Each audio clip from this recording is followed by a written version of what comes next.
Hi everyone, I'm Caitlin. I'm Max. I'm Honora. And I'm Madeline. And today we're going to be talking about minimum wage and suicide in the United States. Setting the stage here. Suicide rates in the United States are the highest they have been since 1938. That's World War II era. The United States has long struggled with mental health and suicide, and so a team of researchers set out to help diagnose this problem and see if we could come up with a possible solution. So diving into the news article on this issue, this problem of suicide rates has become an increasing issue over time, but in 2020 there is also an ongoing national debate about raising the federal minimum wage, making the study highly relevant to current events. The Washington Post covers many current events and issues, and as mental health and minimum wage are an issue for many, these topics became a hot point of conversation and therefore were covered by a Washington Post article. This news article was about an increase of $1 in the minimum wage potentially being linked to lower suicide rates, and it offered a data-informed perspective focusing on how economic policies like minimum wage increases may have broader effects on mental health.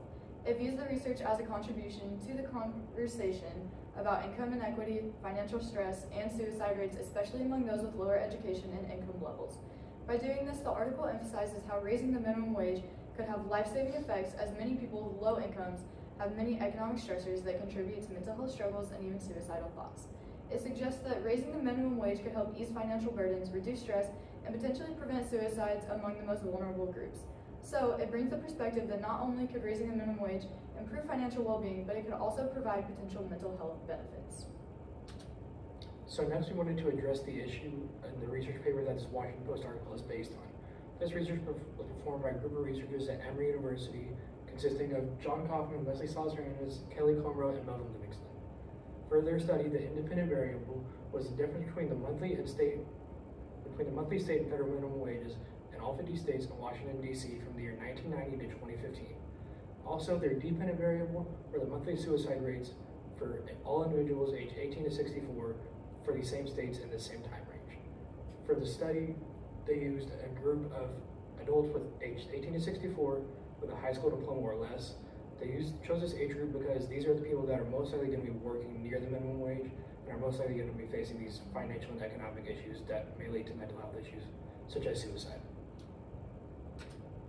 Okay, so we're going to put the research into context a little bit so you can get a better idea of who the research team was actually looking at. So we're going to meet a research subject. This is John Doe.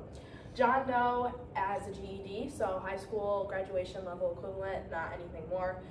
Let's say he works at a local coffee shop, so we're going to place John Doe at a small business, which we're actually going to get into more a few slides later. And then we're also going to say that he is making the federal minimum wage, which hasn't been increased since 2009, at $7.25 an hour. So what are some of the research methods that these researchers used in their study? First, they used a difference in difference model, which essentially they used to model different outcomes and different suicide rates for those with a high school diploma or less and those with a college education or greater whenever there was a minimum wage increase from 1990 to 2015. They then used these differences and these statistics and placed them into a Poisson regression model, which they were able to use to model suicide rates from 1990 to 2015 if there was an increase in this minimum wage and how those suicide rates would have been reduced over that time frame and what lives could have been saved if the minimum wage had been, say, $1 or $2 higher. So what did they find from this research? Across various metrics, they found a 6%, 4.4%, and 3.5% reduction in suicide rates for every dollar increase in the minimum wage from 1990 to 2015. Additionally, no effects of minimum wage increase were seen among those with a college education. So all those findings in the first bullet point, those were for those with a high school education or less. For those with a college education that aren't going to be working near the minimum wage as often, there were no effects seen on suicide rates whenever there was a minimum wage increase. Additionally, higher unemployment correlated with lower suicide rates in cases with higher minimum wages. This is likely due to the fact that whenever there's higher minimum wages, companies have to lay off more people, and so these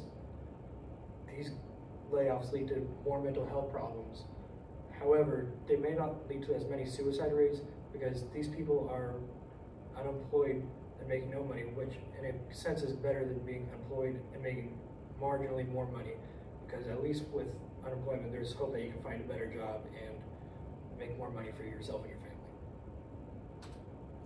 Alright, so now we're going to compare the news article versus the research. So like Max stated, the news article found that there's a $1 increase in minimum wage, and that led to decreased suicide rates. No effect on these with college degrees or more though, so the research found that it only affected people with a high school diploma or less. And then they also found that there's a correlation between lower suicide rates and higher minimum wage when unemployment rates are higher.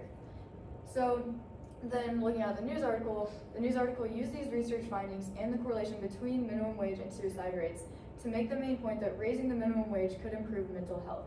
However, this news article over-sensationalized and could be misleading with some of the points or suggestions it made. For one thing, it implies that there was a causation rather than a correlation. The study found that there is a link or correlation between these two topics, but the research findings were done on a theoretical basis and weren't actually tested out in a town, city, or state. So the article's headline and tone may mislead some readers to believe that it was proved that raising the minimum wage directly caused fewer suicides. The news article also generalized the impact of raising the minimum wage by making it seem as though it had a positive effect for everyone, when in reality the research only showed a positive correlation with those having a high school diploma or less. And then looking at the significance, so the research findings could potentially change many people's lives, and it proved that there's a correlation between the social and economic factors, and while this wasn't proved to be causation, it could lead to more research on this topic, which in the end could result in positive effects for many people struggling with low incomes. It also brings more awareness to this increasing issue. Mental health is often overlooked because many people view it as a sign of weakness and that mental health problems aren't real. Like, for example, the government currently doesn't want to address this issue because they don't see the correlation. They don't want to believe that these issues are very real to people's lives and they impact many people. So the fact that research has shown some correlation between the two issues could bring people to be more sensitive or aware that many people are dying due to these mental health issues. And then, like stated in the news article, raising the minimum wage may save lives. While this could be an exaggeration, it still brings more awareness to this issue, and with that, it could change many people's minds to see it as an overwhelming problem. If there's more awareness and more research on this topic, then it could lead to economic changes that could greatly impact the way that many people live. So what were some limitations of the research paper and of our understanding of the research paper? So one of the things that we were not able to fully evaluate was the rate ratio and other correlational findings that went along with the main findings. These findings were mainly small statistics that we weren't really able to understand, partially because they weren't described in detail in the research paper, probably because we just don't have the understanding and the knowledge of this field to understand stuff like that. Additionally, this study did not take into account demographic differences such as gender and race. While they mentioned that these may have an effect, they did not actually take into account. They just compiled everybody into the same group of 18 to 64-year-olds with a high school diploma or less, or a college education or greater. While other studies may have taken into account gender and race, this study did not. So that is a limitation of the study. Another limitation is that it did not take into account depression symptoms or suicide attempts. All the study looked at was deaths by suicide. So they didn't take into account factors that precede suicide, such as anxiety, depression, or failed suicide attempts that people live through. And it just focused on the final step of the mental health problem and the suicide. Additionally, there may be other factors contributing to suicide rates other than the minimum wage. There are a number of reasons why a person may commit suicide, such as personal, social, or in this case, economic factors. There's a number of reasons why this can happen. So while minimum wage and financial problems are a part of the puzzle, it is not the whole piece of the puzzle. So there's not a whole lot of research that has been done on our topic. So our researchers mostly had to look at either articles dealing with how minimum wage has changed over the years or how suicide rates have changed over the years. There were, however, 2 articles that they mentioned that did deal with economics and mental health. Can economic policies reduce deaths of despair and association between state minimum wages and suicide rates? And these 2 articles were mentioned because they go into how gender and race affect suicide rates. And our article basically used that to say that while some research has looked into it, they don't believe that these have any effect on their results. And so they basically brought in a bunch of different studies on economic policies and suicide rates and a little bit of the previous research done, and they just brought it all together to compile and look at the correlation of suicide rates and minimum wage in the U.S. Okay, so first read through of the article that we did all the way back at the start of the semester, we had two main big questions, and those were, how do other state independent factors influence mental health outcomes or suicide rates? Mainly talking about things like rankings in healthcare, education, economy, or standard of living. And then our second question was, how would further increasing the minimum wage past a $1 increase impact suicide rates? So for the second question, it was a bit more theoretical. You could kind of already pull it from the research because it was just comparing suicide rates to minimum wage increases across states over time. So we kind of didn't get a full answer on that one, but we did dive deeper on our first question that we had. So basically, we looked at 3 states which have among the lowest suicide rates in the entire country, those being California, New Jersey, and Massachusetts. And then taking a look at a U.S. News and World Report, which ranks the states on their different, whether it be education, economy, crime and corrections, whatever it may be, we did see one commonality. Healthcare is going to rank really, really high among all of these 3 states, coming in the top 6 for all of them.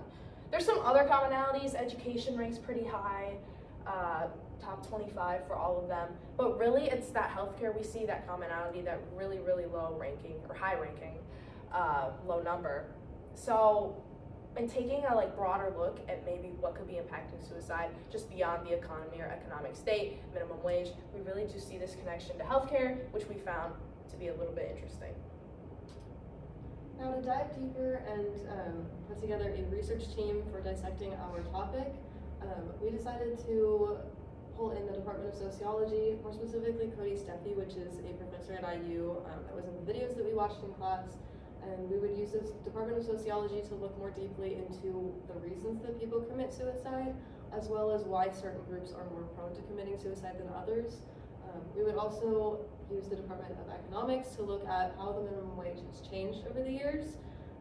And we would use the Department of Statistics to help us understand some of the graphs and all of the statistics that are in the research. And they can help us to look at if the researchers were accurate in interpreting all of the statistics that go along with this research. And some of the debates with this research, increasing the minimum wage would have negative impacts on small businesses if they don't have vast financial resources. Increasing the minimum wage may cause larger corporations to lay off employees, which may cause more mental health problems. Mental health is a sensitive topic that must be very carefully approached, and the government is not actively pursuing any minimum wage policy changes with regard to mental health. Okay, so remember our research subject. So on the past slide, you might have picked up on, we were taking kind of a focus on small business. I think that's our key area for future exploration, is how this would impact smaller businesses in America, as really, small towns, main streets, they're kind of the backbone of the American economy. So we're gonna bring it back to our John Doe, who's working at a local coffee shop. We're gonna say a small business, he's making minimum wage. So how would a raise in the minimum wage affect small businesses versus the larger corporations? So we actually saw a really interesting article from USA Today which tackled this exact topic. So they found a few interesting things. So big corporations might actually be pushing to raise the minimum wage.